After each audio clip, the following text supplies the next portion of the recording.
Hello everybody and welcome back to World of Warships Legends. My name is Spartan Elite 43 and tonight we have our very first look at the Tier 5 Hatsuharu. So, with that being said, let's get to our commander. Now you can see I'm still using the torpedo boat eccentric commander Raizo Tanaka. We are running Jerzy Swirsky and Eric Bay. By the way, if you have been wanting Jerzy Swirsky for a while, they are selling the Bliskovica Black right now in the store. And that's how you get them, or you get the original Bliskovica. But as I said, this is the only way to get Jerzy Swirsky. So if you want him, you need to get it.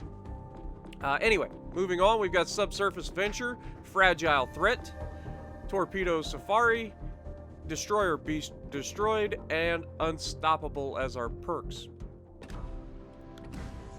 Our stats, our equipment. Sorry. Oh god. I'm just screwing everything up. Alright, we've got aiming systems mod 1, and we've got propulsion mod 2. You may want to switch aiming system mod 1 out for the main battery mod 2 because the turrets are extremely slow on this particular ship. If you plan on using the guns a lot, you might want to go ahead and do that. This is the first one that actually has decent gun reload. But the traverse on the are just absolutely horrendous. We are not running a booster, but we are running a community contributor flag and then the community contributor camo.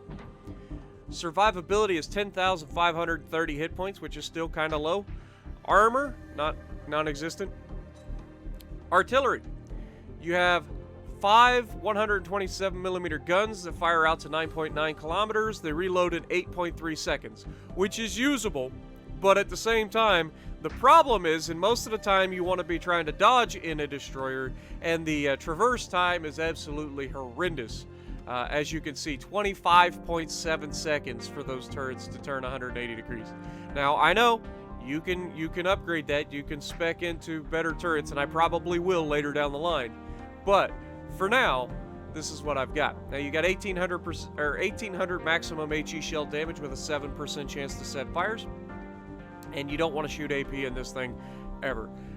Japanese AP out of the destroyers is garbage. I struggle to Citadel cruisers at like point blank range. A lot of times you get shatters. So it's definitely not an AP monster, but it does have that Japanese HE which gets better penetration, and it's just nasty. Torpedoes. You have 610mm torpedoes, so unlike the previous ship, these ones actually hurt when they hit. And they have 11.6 kilometer range. However, they're 63 knots, so they're on the slower side. They're not slow, but they are on the slower side. So you definitely don't want to utilize all of that 11.6 kilometers. You want to get up close and personal and then dump those torps. And with our maneuverability, 38.7 knots is a little bit more Fletcher-esque or American Destroyer-esque. They're not particularly fast. Turning circle 580. I don't mind the turning circle on this. The rudder shift's fine. Like I said, it comes down to those turrets just not being able to track.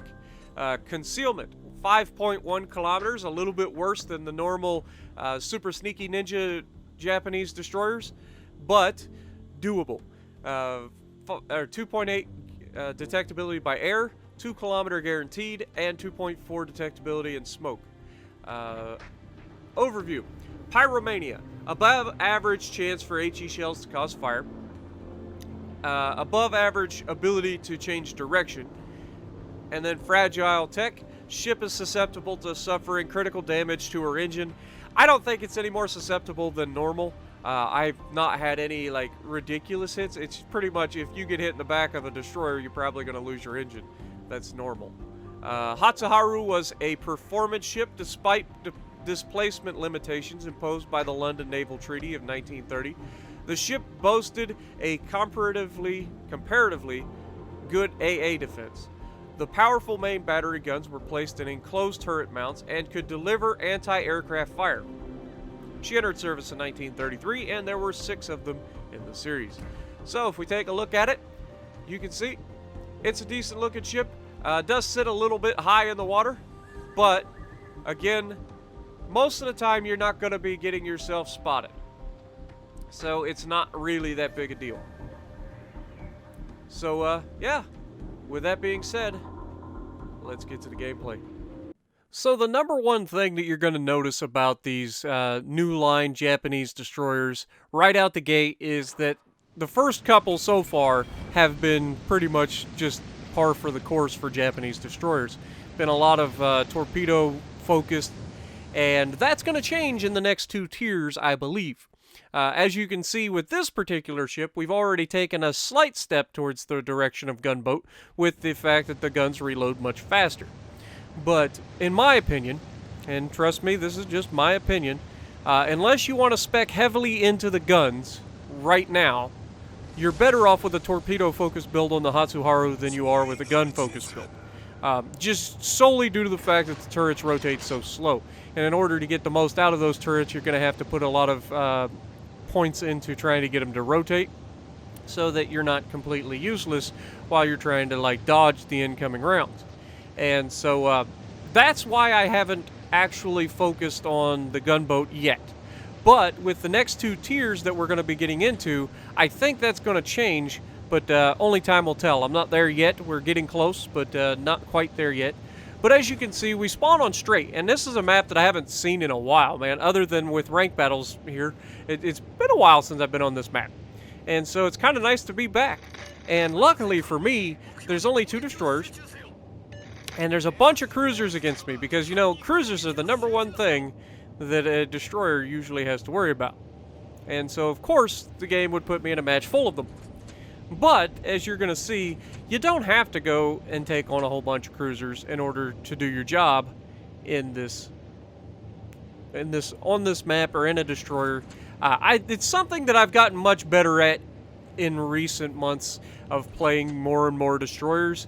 Is just knowing when and when not to A, launch torpedoes, and B, when to engage directly and when not to engage directly.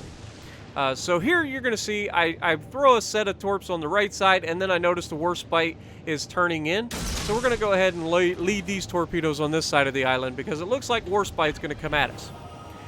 And then, because I've noticed that I'm getting within almost spotting distance of the Queen Elizabeth, I try to back off. Again, I don't want to be detected until I need to be detected. Now, keep an eye on the friendly destroyer and what he's going to do in this one.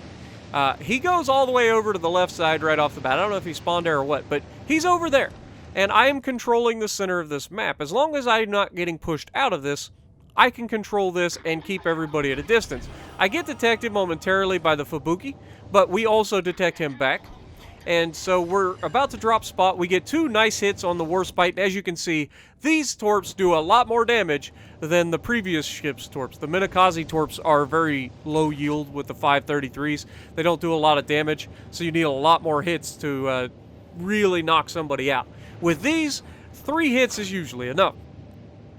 But we're paying attention to the Queen, we're paying attention to the Warspite, and we're like, okay, let's see if we can't catch this Warspite. Now, obviously, there's a smoke screen. Somebody up there is launching torpedoes in a widespread. It's not that big a deal for me. I do spot them in case anybody was behind me. They could see them. We're going to keep our distance, try to maintain our engagement on the enemies. Now, notice the destroyer on my team is sailing right in our direction. And that's not going to be the end of it. Like, he's literally just going to sail right over here and get right in the way and just mess up everything for a little while. And that is the one thing that drives me absolutely bonkers about teammates. Like, I'm doing everything that I have to do by controlling the center of the map. I'm keeping everything lit up. Nobody's actually doing any damage to them, but I'm keeping them lit up. I'm engaging them with torpedoes. I'm doing well. I'm getting hits every time I launch torpedoes. And there's a destroyer here, yes, but at the same time, it's not really that big of a deal. Now, we're getting ready to get our torps back again. So you'll see that we're going to try to figure out what this Warspite's going to do. We're going to land, you know, one or two more torps will finish this guy off for sure. We just got to make sure that we're patient and we place these in a good position. Now, as you can see, the other friendly destroyer is now in my direction. He is launching torpedoes across the front or the back of my ship, and as I turn out, I'm going to run like right into him. Got the entire ocean to sail around in, and he's got to get right on top of me. Like, and this drives me bonkers, because now I have to actually change what I'm doing. You can see right here, I have to change, turn all the way back the other direction, or slow down, let him go by, and then go back. And I'm not going to lie, I get on the chat, I'm like, dude, just get away. You're literally getting in my way at this point. I'm doing perfectly fine here. There's no reason for you to be here. See if somebody can need your help somewhere else, because I don't. And, of course, I get no response. I'm sure he's probably just a kid or something, but I hope he's not a kid, because I play in the early mornings right now, around, 8 to, anywhere from 9 to 11 a.m. usually is when I'm playing.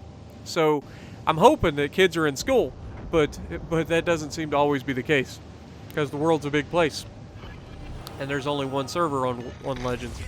But, Fubuki gets spotted here. We're going to go ahead and start opening fire. Now, the Fubuki has good guns, but the reload on the Fubuki is pretty crap, so we should be able to win this gunfight relatively easily. And you can see I'm starting to run into that issue with the guns not being able to rotate fast enough on both the front and the rear guns, which is why I'm having to stay way more broadside to him than I would prefer. We've got the cruiser behind us as well, trying to get shots on him. And he completely screws up his torpedoes. Like, those weren't even close. And then, of course, the Hatsuharu behind me, who has shown up to get all the glory, gets that kill, which is fine. I don't care. He's gone. Now, I dropped the smoke to get away from the cruisers and dodge the Queen Elizabeth's rounds that are coming in. So that's preferable. And now I get to go back and try to get into the run. Now, I try to drop torps in case the cruisers come through this gap. And in perfect fashion, our teammate just sails right in between. Once again, showcasing why I can't stand having other teammates this close to me, especially in a destroyer. Because all it does is get in my way. Now, would those have hit anything? Probably not. But, just in case that cruiser comes sailing into that gap to come after us, they were there. Now, he drops his torps on the Queen Elizabeth, which is fine, whatever. I like to get a lot closer because I seem to do much better at getting torps on people when I get closer. But I'm going to put myself in a bad position here. Notice that the enemy Graf Spee, you probably don't know it's a Graf Spee, but it is, on the map, is a cruiser heading in our direction. We're going to put ourselves in a bad spot. We're going to get spotted in a moment, and we are going to be between a battleship and a cruiser. Now, luckily, that cruiser doesn't really have that good of guns. They're not that accurate, and it has very few of them. I believe only 6 guns total. 2 triple turrets, am I correct? I think. It's been a while since I've been in the Graf Spee. But we are going to try to torp the Queen Elizabeth here. We are spotted, so we're going to go ahead and open fire. Luckily for us, the Graf is paying attention to somebody else, so he doesn't help this battleship. But this battleship is going to start to try to get his guns on us, and this is where I should have been turning away and trying to dodge. And you see I do turn a little bit, but my gun's getting away. He takes a couple torps. We get a lot of damage, but he's going to obliterate us here. Now, any normal person would have just turned away and ran away. That is the play to make here, but because I want to try to get a fire, because I know he just used his damage con, I want to try to get a fire. I'm going to stick around way too close. He's going to be able to get me shot in a moment when he reloads his guns, because he's going to come around the backside of the island over there. And that is going to be the death of me, because, you know, he didn't kill me the first time, but he took most of my health, and he's about to finish me off with this salvo. But again, I try to get the rear guns off, maybe get a fire, and it's just not working for us. We're shattering all our rounds, and I try to dodge and actually make it worse. If I had dodged to the left, I'd have been fine, but I dodged back to the right thinking he's going to miss, and we actually caught more rounds, because it's just the way it goes sometimes. But, yeah, that was on me, but we still had a pretty good game. I mean, we got 1 kill, we got 7 torp hits, 93,000 damage. Not too shabby, and the team is well in the lead, going to be able to finish this game off relatively easily. So you've got a furry taco here. We've got an enemy furry taco backing out in front of him, and the furry taco on our team launches his torps out to the Queen Elizabeth and is going to focus the Queen. So Neither the enemy cruiser or the Queen have long for this world, because if this furry taco would just shoot his darn guns, this Queen would be dead. There we go. He's starting to shoot. And he's very lucky not to be removed from this earth as that short fuse armor piercing from the Queen Elizabeth hits right in mid-ship. Like, generally speaking, this is death. But this guy getting very lucky to get overpins. And, of course, gets the kill on the Queen Elizabeth. So we had a pretty solid game. All in all, not as big a fan of the Hatsuharu as I was with the Minakaze. But I am interested in seeing how the line progresses from here. So, how'd we do?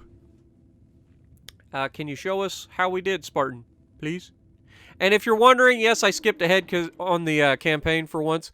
Top the leaderboard, 1,800 base XP, not too shabby. So if you like what I'm doing, punch the like button, leave a comment below, subscribe to the channel if you haven't already, and as always, I will see you in the next video.